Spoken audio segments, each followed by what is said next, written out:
ايوه، الحمار الوحشي مش بيجيله قرحة معدة زي الانسان، ده رغم ان الحمار الوحشي كل يوم بيتهاجم من الاسد. صديقي، ده مش مجرد ستريس وضغوطات، ده تهديد لحياته بيتعرض ليه كل يوم. بص يا صديقي، قرب شوية. لا اكتر. ممان اكتر يا عم، تعالى ما تقلقش. ربنا سبحانه وتعالى خلق على جدار المعدة والاثنى عشر طبقة حماية ذكية جدا اسمها الميوكوزال بارير او الطبقة المخاطية. الطبقة دي عبارة عن مخاط سميك وبيكربونات علشان تعدل الحمضيات، وخلايا بتجدد نفسها بسرعة رهيبة جدا.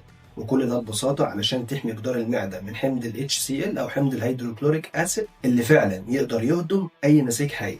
يعني لو الطبقة دي اختفت، المعدة حرفيا هتبدأ تهضم نفسها.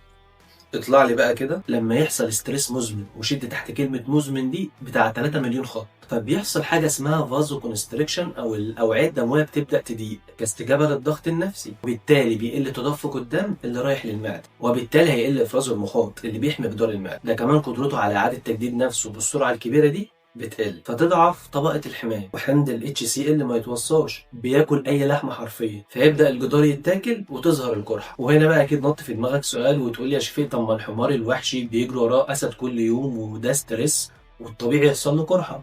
أقول لك يا صديقي، ما هو مش دي المشكلة. الحمار الوحشي لما الأسد بيجري وراه، الهرمونات فعلا دي بتتفرز، والهرمونات دي في الأصل ربنا خلقها علشان تحمينا وتساعدنا على البقاء. بمعنى الحمار الوحشي اللي حضرتك بتقول عليه حمار، الهرمونات دي بتتفرز عنده في الوقت بس اللي الاسد فيه بيجري وراه. بكل بساطه هو بيستجيب للخطر لما بيكون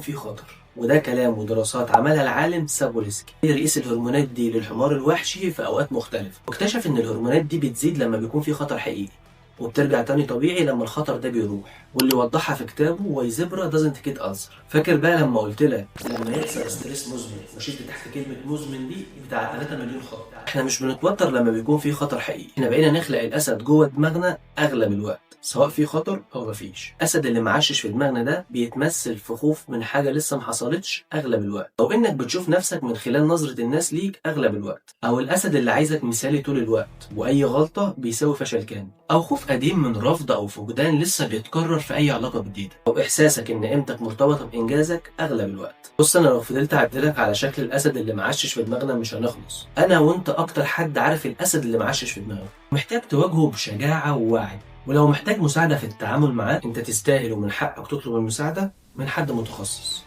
بس كده. قط. ايه ده، انت جيت؟